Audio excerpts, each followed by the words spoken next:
राधा कृष्ण भगवान की, राधा माधव भगवान की, राधा रमण लाल की, राधा वल्लभ लाल की, राधा दामोदर भगवान की। जय जय श्री राधे, जय जय श्री राधे, जय जय श्री राधे।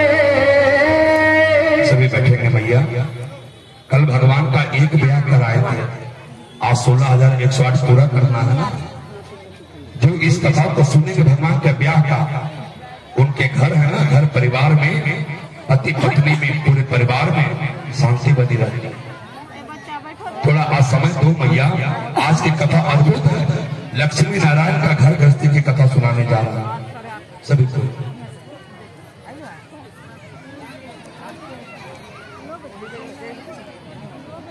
और हमारे अशोक कुमार साहु जी, हमारे बड़े भैया श्री शंकर मोल वाले 5100 दिए थे भैया।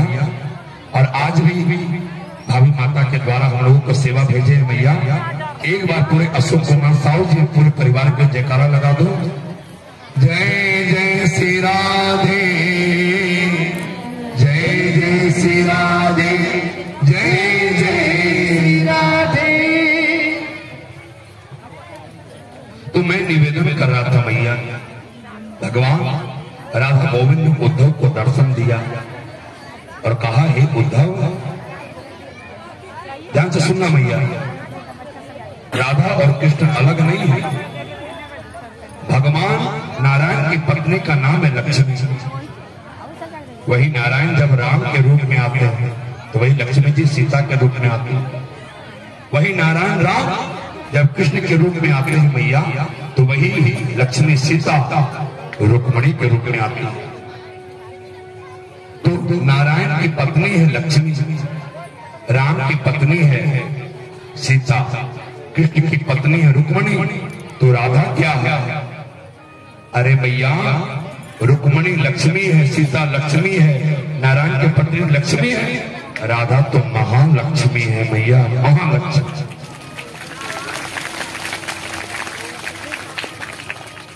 लक्ष्मी कहाँ रहती है?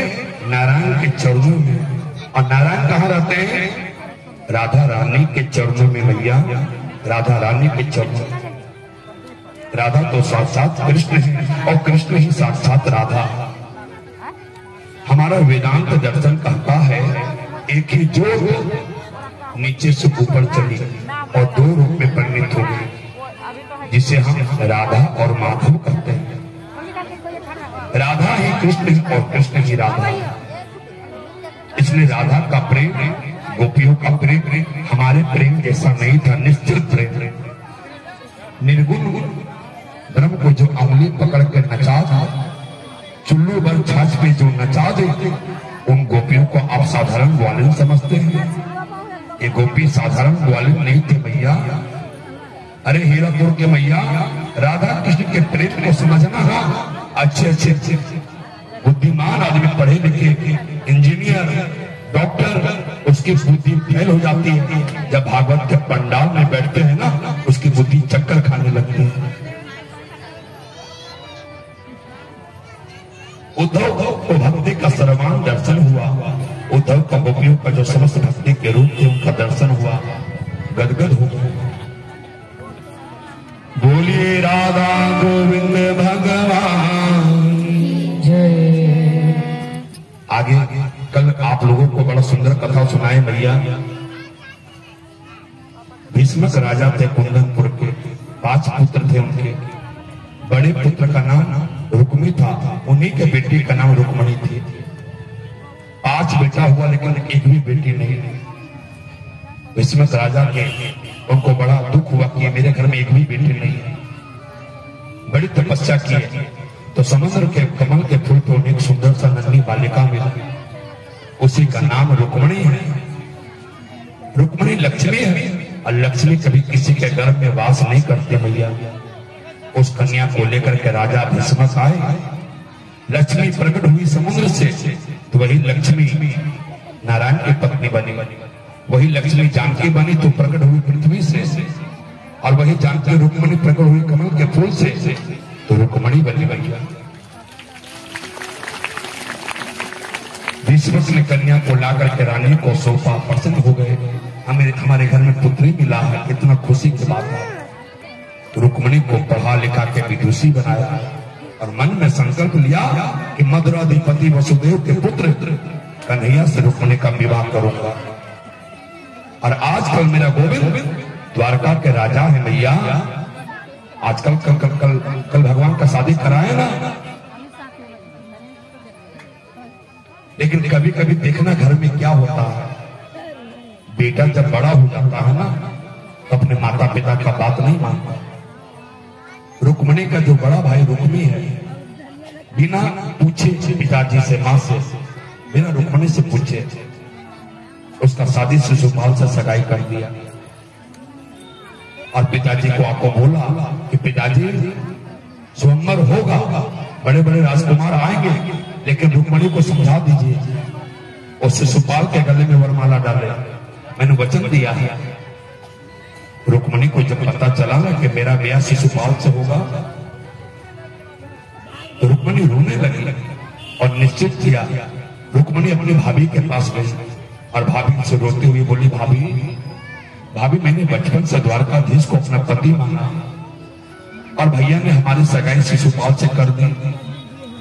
तो भाभी कहती है, अरे पगली, मन को छोटा क्यों करती हूं, एक पत्र लिख दो ना द्वारकाधीश के पास, भगवान श्री कृष्ण को जब स्वयंवर में आमंत्रित करो और जब स्वयंवर में आएंगे ना तो सबके सामने वरमाला पहना देना। और दुनिया का पहला प्रेम पत्र हमारी मैया लक्ष्मी रुक्मिणी ने लिखा गोविंद को। मैया क्या लिखा मालूम है? ध्यान से सुनना, पत्र में भगवान को क्या लिखी। हे गोपाल, मैंने केवल आपके गुणों को सुना है, आपको देखा नहीं कन्हैया, आपके गुणों को सुना है। और नवधा भक्ति में पहली भक्ति है श्रवण, इसलिए रुक्मिणी मैया लिखती, मैंने आपको आंखों से देखा नहीं, केवल आपके गुणों को सुना है। हे गोपाल, आप सोचेंगे कौन सी नारी है जो हमें प्रेम पत्र लिख रही है? ऐसी कौन सी नारी नहीं है जो एक बार आपकी भक्ति को सुनकर के आपको नहीं चाहेगा। आप पधारे और मुझे लेकर के चलिए। जो वस्तु सिंह को मिलना चाहिए उसे कोई सियार ले जाए, बड़े संकोच की बात है। मेरे भैया ने शिशुपाल के साथ सगाई कर दी है। अगर आप परसों नहीं आए ना तो मैं सत्य बोलती हूँ, शिशुपाल के साथ मैं कभी विवाह नहीं कर सकती। आप नहीं आए तो मैं शरीर को त्याग दूंगी, लेकिन किसी की और नहीं हो सकती। रुक्मिणी ने पत्र लिखा भैया, और पत्र लिखकर खुद जवाब दे रही है, खुद प्रश्न कर रही है। अतःपुर में तुम रहती हो, भगवान का जवाब आ रहा उधर से, तुम्हें लेकर के आऊंगा कैसे? यदि आप ऐसा सोच रहे हैं गोपाल ना, तो हमारे खानदान, हमारे कुल की परंपरा, बेटी ब्याह से पहले माता कात्यायनी की पूजा करने जाती है गांव से बाहर। मैं वहां जाऊंगी, आप वहां पधारे और सबके सामने आपको वरमाला पहनाऊंगी, लेकिन और किसी के पत्र नहीं बन सकते। और वो चिट्ठी लिख करके मैया एक पंडित जी के माध्यम से भेज दी। भगवान ने पढ़ा और भगवान द्वारका से मैया कुंदनपुर आने के तैयार है। ये कुंदनपुर कहाँ मालूम है? महाराष्ट्र में। मेरे गोविंद का ससुराल महाराष्ट्र में है भैया। भगवान का बलराम आप आए ना तो गोपाल से पूछे कहाँ जा रहे हैं कन्हैया? अब देखे ना कन्हैया भैया को तो बोला अब हुई मेरी शादी। अब कुछ बता नहीं रहे। अरे कन्हैया कहाँ जा रहे हो? ऊ कर रहे हैं, कुछ नहीं बता रहे हैं। अरे कन्हैया ना सेनापति ना कुछ लिए, कहाँ जा रहे हैं? वही कुंदनपुर जा रहे हैं। जैसे कुंदनपुर बोले ना तो बोले अरे मेरा लाला तो होशियार हो गया है, मेरा कन्हैया तो बड़ा हो गया। अरे जरूर जाना चाहिए मेरे गोपाल को, मेरा गोविंद किसी से कम है क्या? अपने सेनापति प्रधानमंत्री को बलराम ने कहा अरे कन्हैया के संग में जाओ, कोई भी दुश्मन मेरे गोविंद को कोई कुछ ना बिगाड़े, सुरक्षा व्यवस्था में जाओ। भगवान कि बढ़ते बलराम भैया का भ्रात प्रेमदाना भाई थे, क्योंकि बलराम जी जानते थे। एक्चुअली हम कहीं बाहर जा नहीं पाते दोस्तों घर, इसलिए घर का ही ब्लॉग डालते थे। मुझे पता है का ब्लॉग उतना कोई देखना पसंद नहीं करता, नहीं लाते थे इसलिए घर का ब्लॉग बनाते, इसलिए सोचे आज थोड़ा बाहर चले जाएं, आप लोग को कुछ अच्छा ब्लॉग देखने को मिले मेरे चैनल में।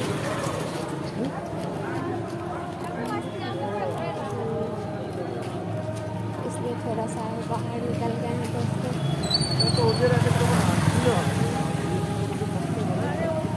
वही जो भागवत हो रहा है उसी का साउंड आ रहा है मेरे फ़ोन में। एक्चुअली थोड़ा सा हर जगह लाइट नहीं है ना, इसलिए थोड़ा मेरा चेहरा भी अंधेरा है।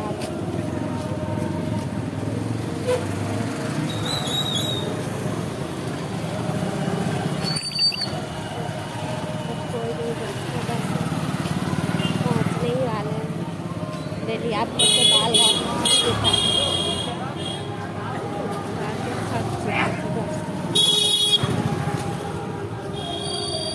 ये सोचे कि कुछ अच्छा दिखा दे आप लोग को। चलते हैं वहाँ पे, आप लोग से मिलते हैं दोस्तों।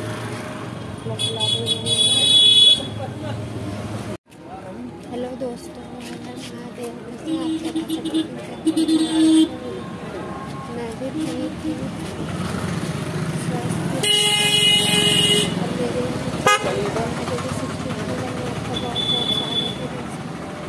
अभी हम लोग जा रहे हैं भागवत सुनने के लिए। तो आप लोग ब्लॉग में बने रहेंगे।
वहाँ चिप्स और कुरकुरे अभी नहीं खाने जा रहा है, इसीलिए तुम लोग को नहीं लाने खोजते हैं।